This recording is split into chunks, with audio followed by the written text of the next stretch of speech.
am Oscar and this is my layout.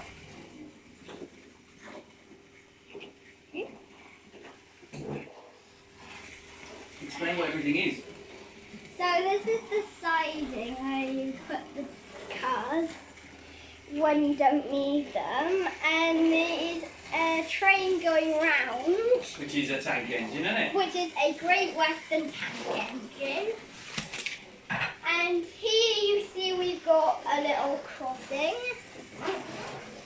and we've got a little station right here, and we've got a tunnel that the train goes under. We've actually got a switch in the tunnel, but we can't actually do that. Well, we'll get there, we'll get there. Yeah. And you see we've got a church over here.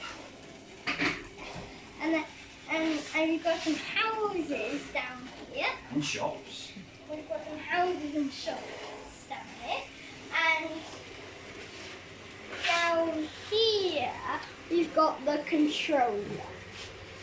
Now explain what happens, what the numbers mean on this. So this is 100 and this is 0. You can't actually do it to 100 on this because it might derail. True. Well, we'll have to test that, won't we, sweetheart? Yeah. Okay. Is that the end? Yeah, so Do you want to say an ending to it?